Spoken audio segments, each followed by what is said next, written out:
Welcome to Spirit and Soul Podcast, a space where we share antidotes, lessons, recipes, and the personalities of those in the service industry. We all love a great cocktail, but the industry is so much more than that. We've got soul too, and that's why you love us so much. I'm your host, Courtney, and today I'm joined by Rachel Burkons. Hi, Courtney. Hi. I'm so happy to be here. Thank you for having me. I'm happy that you're here. I've been the most excited to talk with you. I think that what you're doing is really amazing in the cannabis industry, so we're going to get right into it. THC-infused beverages are now a growing trend within the non-alcoholic category. People are ditching alcohol and gravitating towards cannabis beverages as a booze-free experience. I'm sure you all are wondering, how is this even possible? Well, I'll be the first to admit that I've been hiding under a rock, and this is all still kind of news to me, like no joke. This is very new to me. But thankfully, I'm joined with an expert today for a very just simple, straightforward, give us some basic understanding of what's going on here, kind of conversation. Rachel is an educator, a consultant, and activist who specializes in culinary and hospitality-focused cannabis industry.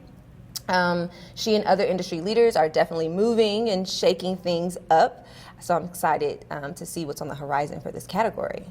I really want our listeners to understand the work that you're doing and the role that you play in integrating cannabis in the hospitality spaces. There's a few things you're involved in, like Feast and Flower and Smoke, Sip, and Savor.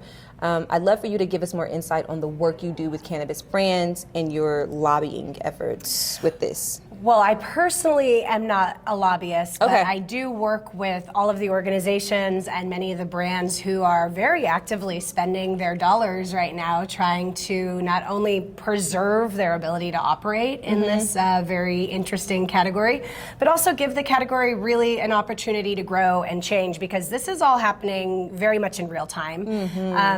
I came from the wine and spirits world. I was in that space for 12 years, and I got full-time into cannabis in 2018. And when I did that, THC beverages weren't even really out there. At the beginning of the recreational cannabis market in California, there were a few infused beverages in the market that were in the dispensary channel, but they were not made with nanotechnology, so they had like a very oil slick sort of texture to them. Got it. So the technology itself has changed at such a rapid rate that this category like literally truly didn't even exist a couple years ago. So it's gone through a whole bunch of changes, and I have been riding this roller coaster. It is a roller coaster. A lot of highs, the lows, the screaming, the crying. That's funny, the highs and the lows. Yes, I didn't even mean it that way, but it's true. The emotional highs and lows, the mental highs and lows, the physiological highs and lows as we consume this product. So, ultimately my mission ever since getting into cannabis has been to normalize through the lens of hospitality. Okay. Because coming from the world of wine and spirits, I was never a bartender. I really worked very closely with those folks, with the bartenders and with the brands to develop trade marketing. And through that, what I really saw there was the power of the bartender. Was there a... Oh, yeah. It's amazing. Oh, yeah. Like, not only are these That's people... why it's hard for me to stop. I can't stop. It's so much like power and control and like people, you're an influence. You're influencing culture. You really are. People come to you for a lot. Yes, 100%. Yeah. And so I witnessed that firsthand in the spirits industry in 2007 when I started. It was very much the kind of birth of the craft cocktail moment in Los Angeles. And so we saw all these cool craft cocktail bars and the resurgence of prohibition cocktails and craft spirits, because bartenders were looking for higher quality products.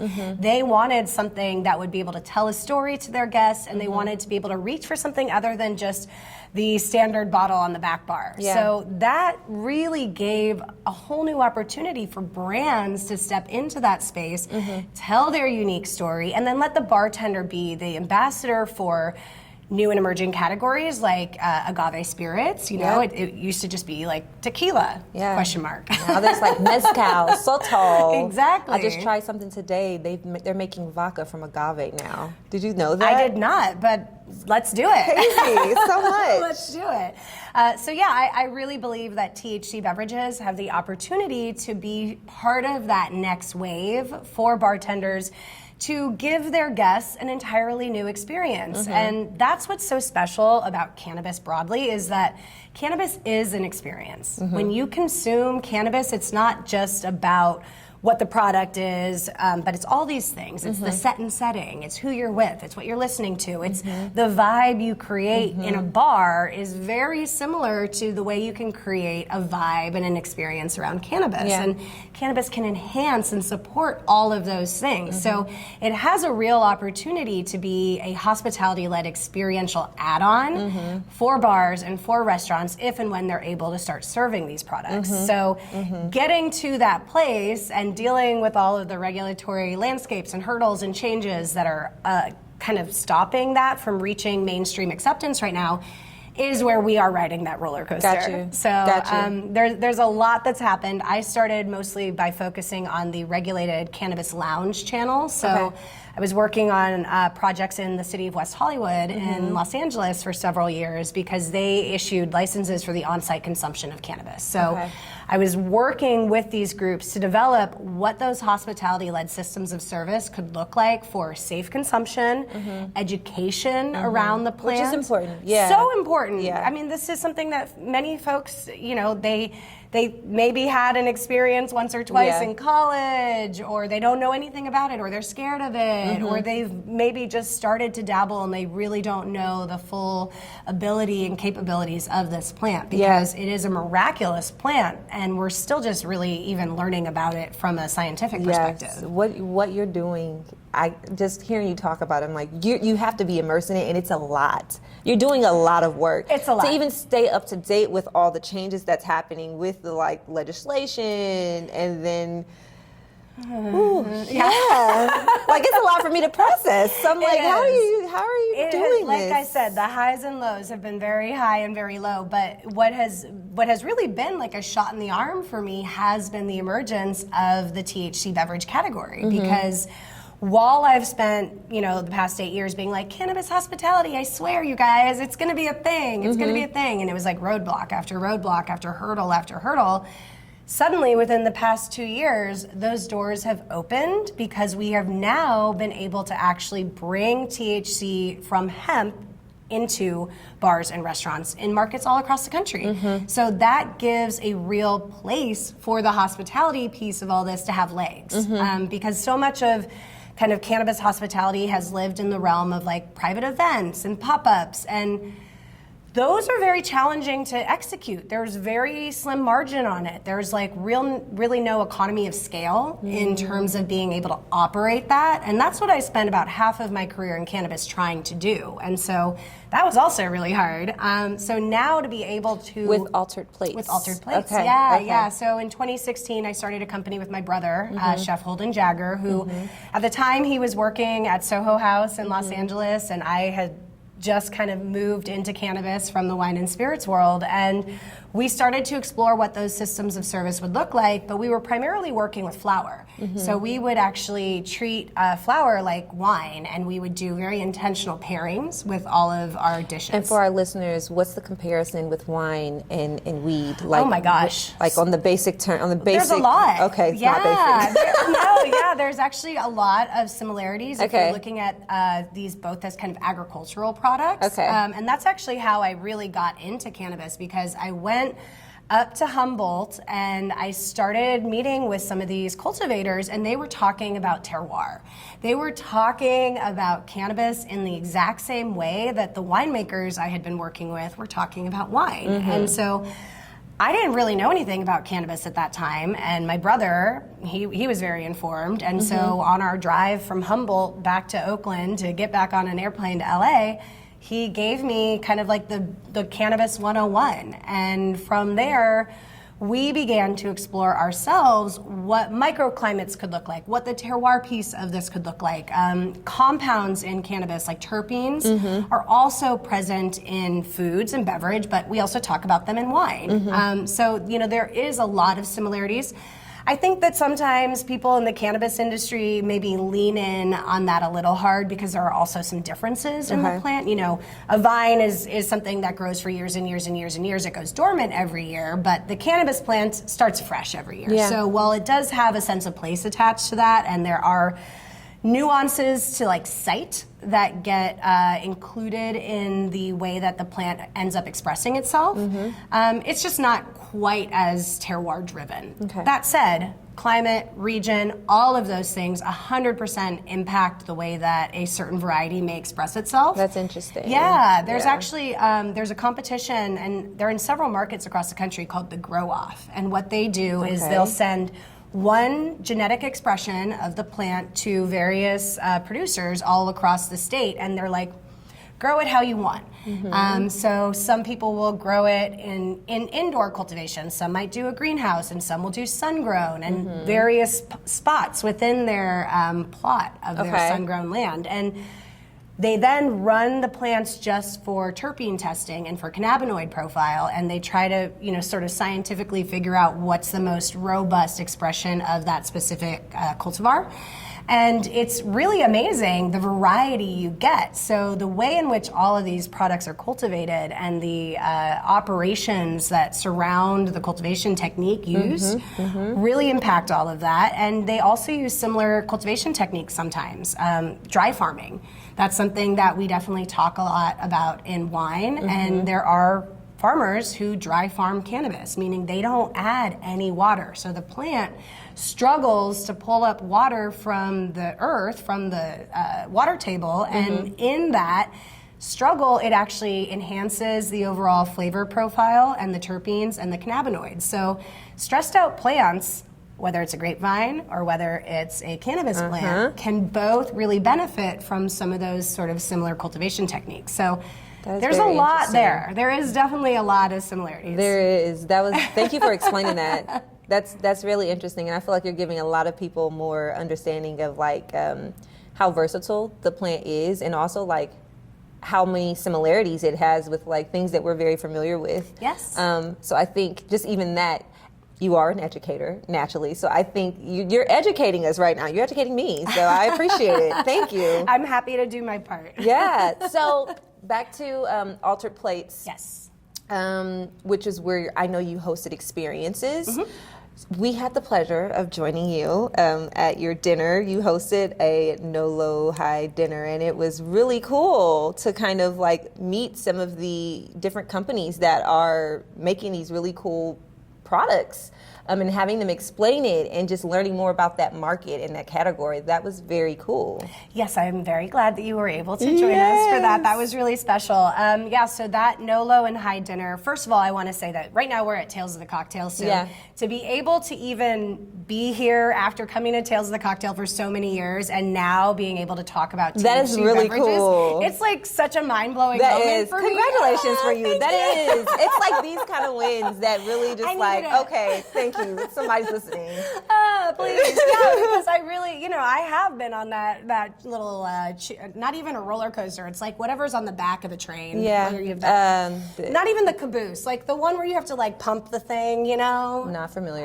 You've seen it in a movie. It's like not a train. Yeah. But that's what I feel like I've been doing. Like trying to like pump. Oh, you've seen it in a cartoon. I feel like a cartoon. Yeah, okay, I know what you're talking about. This is where my head's at right now. But anyway, so to be able to get to do that and invite Tales attendees to attend a dinner, just like you would have any spirited sort of dinner, any spirit company might sponsor something like that. To get to be able to do that with THC beverages is very special. Yeah. But that dinner was in partnership with the LA Spirits Awards and the High Spirits Awards. So that is the first professionally judged infused beverage tasting competition. Which she is a judge. I am the lead judge. That's so cool. That's so cool. I'm truly honored to be able to bring that level of professionalism to this category, because that's another way in which we're sort of busting through stereotypes with cannabis. We are very much as an industry still fighting this preconceived notion that stoners are a bunch of loser idiots who can't get their shit together. Yeah. And are we allowed to curse on this? Oh, Okay. yeah, you're fine. Bleep it out if not. Yeah, exactly. You're fine. You're fine. But really to be able to apply the same professional standards and tasting techniques that we use in spirits to THC beverages is another huge honor. So I'm extremely grateful for the LA Spirits Awards team for having been so open to my crazy idea when I called them up a couple of years ago, and I was like, you guys, I have an idea. It is time. We must do this now. And honestly, that program has just exploded alongside the growth in the industry and the category. I can tell.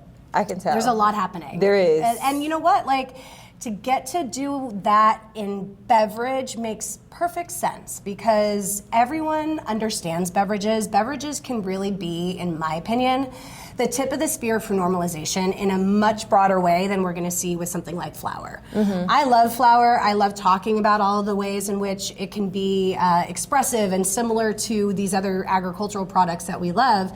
But at the end of the day, not everyone's going to want to smoke anything. And people don't necessarily want that type of experience. So beverage is such a great way to introduce everybody to this entirely new category because everybody drinks. Everybody understands beverage. They also understand what an inebriative beverage experience looks and feels like. So that's another way in which it's just such a natural fit to bring bartenders and hospitality operators into this. Just experts. In service, because that's what hospitality is, being served by an expert who knows what they're doing. And the soul of service is all about taking care of your guests and making sure that they have a great time. Because at the end of the day, also, if this is your job, that's how you get paid. So you do want to make sure that guests are having a good time. And you're not going to give the guests the best experience with a category they've never had before if you don't know anything about it. So that's why the educational piece of all this is so essential. I can totally see that. Just, you know, there's a bar called Sober Social in Atlanta, and they just do non-alcoholic cocktails. And it's like a really cool, like, vibey little bar, but I could totally see THC beverages being there, or, you know, its own type of bar where it's like, you know what this is that. Like, you walk into this bar and it's just THC spirits and cocktails and vibe, and the music is nice. Anywhere and there's chilling. Alcohol, put a THC beverage because it doesn't really. You don't have to reinvent the wheel here. So you're not necessarily saying separate. You're saying just incorporate. Absolutely. Well, we have to have safety. We have to have training. We have to have standards and systems of service in place in order to make sure that there's not that one bad experience that's going to screw it up for everybody. You know, and that's the really important piece, and that's where there's a little bit of a gap right now. So that's where my work with Feast and Flower comes in, because we're really trying to bridge that gap and trying to connect what's already happening with these brands and with some of these hospitality operators and be like, okay, now we need to make sure everybody understands what this product is, how they can talk to their guests about it, and how their guests can then understand how it will make them feel. Because it is different, and frankly, just like alcohol, and we don't really talk about this very much. I think there's kind of like a trope where, like, there used to be a thing where, like, ladies would be like, tequila makes me crazy, or whatever. Gin make you sin. Exactly. These, like, very broad strokes for things. And, you know, that's maybe true for some people, and it's individuated based on certain things. But with cannabis, it's so true, because we all have a system in our body called the endocannabinoid system that has all the CB1 and CB2 receptors, and that is there because our body, first of all, creates its own cannabinoids, and we kind of co-evolved alongside cannabis and our livestock and all of the things that we anciently ate and consumed. We're also consuming these plants, so our bodies truly are made to process this. That said, everybody processes these compounds very uniquely. Some people are going to have a very high tolerance. Some people are going to have a super low tolerance. Some people straight up can't hang. And that's kind of one of those things that you don't really know until you try. And that's okay. Try it out a little bit, and then you start low, go slow. There That is the motto for all things infused, for sure. And definitely, if you're also consuming alcohol, be extra cautious. Because, you know, those are two different substances that you don't always want to mix. Correct. A question? What's so different about this category that you feel like it's catching on so fast? Like, why are people interested in this? Why is this working? Like, what is it? That's a really good question, and I think there are a lot of reasons for that. I think in general, for the beverage industry, we've seen a reduction in alcohol consumption. So this is really, I think, a product set that speaks to folks who are either looking to not drink alcohol, drink less alcohol, drink more mindfully, and just in general kind of have a different, less alcohol-fueled experience, but still have a little fun, still take the edge off, still find a way to relax at the end of the day. So, you know, we kind of have that trend that's happening. And then at the same time, we have a huge trend with the acceptance of cannabis just skyrocketing. And I think there have been some studies that have recently come out that have shown that more Americans are consuming cannabis than alcohol right now. Wow. So taking those two things and sticking them on a Venn diagram, right there in the middle, you have THC beverages. Yeah. So wow, I did not know that. Yeah, cannabis is like really America's favorite drug. And I consider alcohol a drug. I consider alcohol a drug. Okay. So that's what I mean. Like anything that's a mind-altering substance at this point. Maybe not caffeine. That actually. Oh yeah. I think coffee might be number one. That's fair. That's like fair. really, I need some right now. Yeah, that's fair. That's fair. Okay, really quick because we're running low on time. The legality. We're not going to go too deep in this, but for someone who doesn't know anything about this, I'm sure they're like, "How is this even legal?" I do know that there's the Farm Bill, and I do know from the seminar you taught, there's within the cannabis category, you have marijuana and you have hemp. Yep. And so the legality comes around the hemp part of it. Correct. And then there's something about 0.3%, 3% something. Yes. Okay. So basically, hemp and marijuana are both cannabis. Cannabis is one plant that we have, for some crazy reason, decided to apply legal definitions to based on its THC content. So really, we're regulating a single molecule in a very complex plant, which, if you really think about it, is kind of crazy. So don't think about it too long. Okay. All right. Because you'll get really angry if you do. At least I do. But yeah, so the legal definition of hemp is that it is cannabis that has less than 0.3% THC by dry weight. So the part of the plant that produces THC is the flower. That's the stuff that you dry and you smoke and you do all these things with. So if that part is tested at its dry weight, once they've harvested and dried it, to have less than 0.3% THC, it is technically classified as hemp. Got it. That said, that has kind of created a very large legal loophole because while that is federally legal, it kind of legalized cannabis federally. And as soon as brands started picking up on that, they started figuring out workarounds for that. And hemp beverages has been a very large way in which that has kind of exploded here. Right. So the beverages that you see in national retailers and that you're gonna get at a bar or restaurant, those are all derived from hemp. So they're federally legal. States still have the end all say all. I've heard some of that. Yeah, too. they some get people to are decide. like, no, they can't have those beverages. Correct. But sometimes the weed is legal, but sometimes the beverages aren't, which is like that's in California. weird. In California right now, they're trying to shut down the hemp-derived THC category entirely. But I could go to any dispensary and buy whatever the heck I want. That's so odd. It is very odd. Okay. And also what's crazy is in markets like Texas, where medical marijuana is legal, but it's a very difficult thing to access. There is no recreational cannabis, but you can get hemp-derived THC or THCA flower, which is technically hemp flower, but really it's just weed. Anywhere. You can get this stuff pretty much everywhere in Texas. Yeah. And here in Louisiana, they recently had to fight for the on-premise operators who are currently selling this category to continue to be able to do so, and they won that. So you can go anywhere pretty much here in the French Quarter and find THC beverages all over the place, on-premise and in retail. So it's a little bit of a very messy patchwork of regulations. Okay. Well, I appreciate you explaining all of that to us. I'm sure our listeners are very, appreciative of that as well because it's interesting. Yes. It's fun, but it's also complicated. It is. And so what you do is amazing. I do have a quick speed round if you have some time. Let's do it. Okay. So what were you most excited about for Tales this year? Oh, well, definitely my talk. Yeah. I was really, really honored to be able to, as I said, I've been coming to Tales for a very long time, and to be, I think, the first person to actually present THC beverages So dope. to this consumer and to this audience and to this crowd is like kind of everything. And it's a very full circle moment for me personally, so I was very excited by that. It was good too. Thank you. We enjoyed it. Thank you.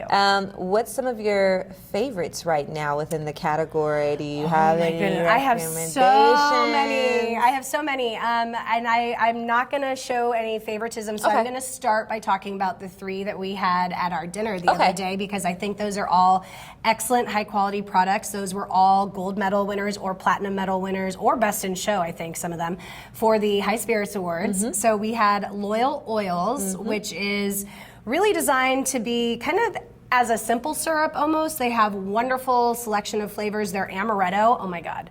I don't. Did you try that one? No. I think it was in the gift bag. You should make sure you get it. It is delicious, but what they do is a little bit different because they're actually a fat-based product, and so the fat-based emulsions will actually have a longer-lasting and more potent effect than some of the nano emulsions that we tend to see in beverage. But it's a product that is chef-developed and really flavor-forward and designed to be mixed into a cocktail. So it is versatile. I would not mix it with alcohol, but make a great THC mocktail with it, and I highly recommend that product.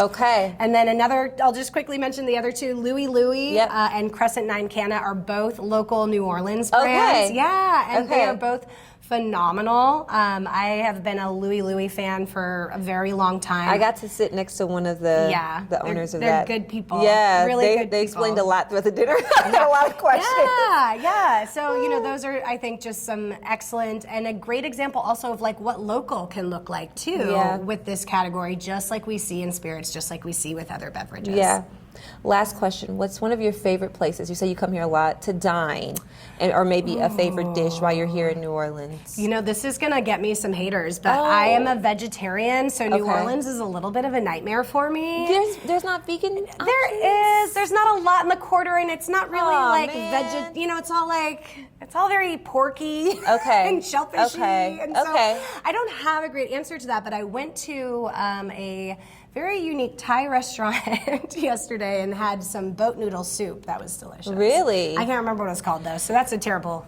I don't have a good answer. There's something that someone told us to try out. It's called soul something. We'll get it to you after the podcast. We wrote it down and it's my phone. I would have to go scramble for it. I used to love Shaya, and actually I do still love it. I don't actually know if it's still open. I haven't been, but they. It was by the chef Alone Shaya, and he did these wonderful pitas. Oh my God, it's like a Mediterranean spot. Super delish. I love good Mediterranean. Over on Magazine Street. Well, this has been fun. Thank you so much for having me. Thank you so much. This has been an honor. I agree. For our listeners, I want them to have your information. Where can they find you, and keep up with all the things that you're working on? Find me on Instagram at SmokeSipSavor. That's probably where you'll find all the things. Awesome. Thank you for tuning in, guys. Remember to subscribe to Spirit and Soul Podcast on YouTube. We're also on Spotify and Apple. Cheers. Thanks. Cheers.